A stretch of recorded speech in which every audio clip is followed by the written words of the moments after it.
नमस्कार, आप देख रहे हैं रिपब्लिक भारत का डिजिटल प्लेटफॉर्म। इजराइल और फिलिस्तीन में अभी जंग जारी है और एक नया युद्ध छिड़ने की कगार पर है।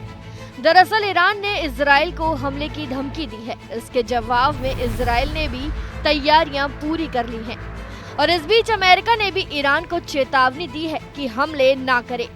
मिडिल ईस्ट में बिगड़ते हालातों के बीच कई देशों ने एक एडवाइजरी जारी की है।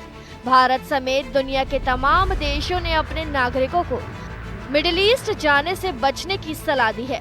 ब्रिटेन, फ्रांस ने एडवाइजरी में सलाह दी है कि वो जल्द से जल्द ईरान, इजराइल, लेबनान जैसे देशों को छोड़ दे। सूत्रों ने बताया है कि ईरान से जंग के खतरे का आकलन कर रहे हैं। इस बीच अमेरिका ने ईरान को चेतावनी दी है कि वो इजराइल और अमेरिकी ठिकानों पर हमला ना करे। साथ ही खुफिया जानकारी के आधार पर कहा है कि ईरान पूरी तैयारी करके बैठा है। अमेरिकी राष्ट्रपति बाइडेन ने प्रेस कॉन्फ्रेंस में कहा कि मैं इस जानकारी की डिटेल में नहीं जाना चाहता, लेकिन आशंका है कि हमला जल्द से जल्द हो सकता है। उनसे जब पूछा गया कि उनके पास ईरान के लिए क्या संदेश है, तो जवाब में उन्होंने कहा कि ऐसा मत करो। हाल ही के दिनों में इजराइल पर ईरानी जवाबी हमले के लिए अमेरिका हाई अलर्ट पर है। हाल ही में सीरिया में ईरान के कमर्शियल एम्बेसी कॉम्प्लेक्स पर हमला हुआ था।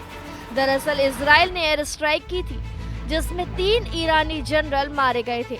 महायुद्ध की सुगबुगाहट हरोर है। इजराइल 24 से 48 घंटों के भीतर सीधे ईरानी हमला होने के हिसाब से तैयारी कर रहा है। तेहरान दक्षिणी या उत्तरी इजराइल को निशाना बना सकता है। यूएस एम्बेसी ने भी अपने कर्मचारियों से कहा है कि वो अगले नोटिस तक सेंट्रल इजराइल, जेरूसलेम या बेशर्बो से बाहर ट्रैवल ना करें। वहीं इजरायली सेना ने इजराइल पर हमले के हालत में ईरान पर प्रहार करने की रणनीति पर काम शुरू कर दिया है। वहीं भारत ने भी अपने लोगों को चेतावनी दी है कि इस समय ईरान या इजराइल ना जाएं। भारतीय विदेश मंत्रालय ने कहा कि ईरान या इजराइल में रहने वाले भारतीय वहां के एम्बेसी से तुरंत कांटेक्ट करें और अपने रजिस्ट्रेशन करवाएं। सभी अपनी सुरक्षा का ध्यान रखें और कम से कम बाहर निकलें।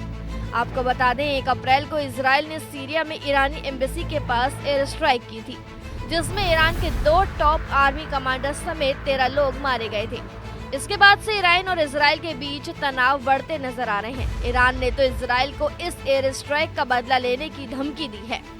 भारत के अलावा अमेरिका, फ्रांस, यूनाइटेड किंगडम, रूस, नॉर्वे, कनाडा, ऑस्ट्रेलिया और नीदरलैंड्स ने भी अपने लोगों को ट्रैवल एडवाइजरी जारी की है। अमेरिकी इंटेलिजेंस के हवाले से दावा किया है कि ईरान इजराइल के ऊपर अगले 2 दिनों में हमला कर सकता है। हमले का पूरा प्लान ईरान के सुप्रीम लीडर आयतुल्ला खामनेई को भेजा गया है। फिलहाल के लिए इस जानकारी में इतना ही। तमाम ऐसी वीडियोस के लिए सब्सक्राइब करें रिपब्लिक भारत का डिजिटल प्लेटफॉर्म।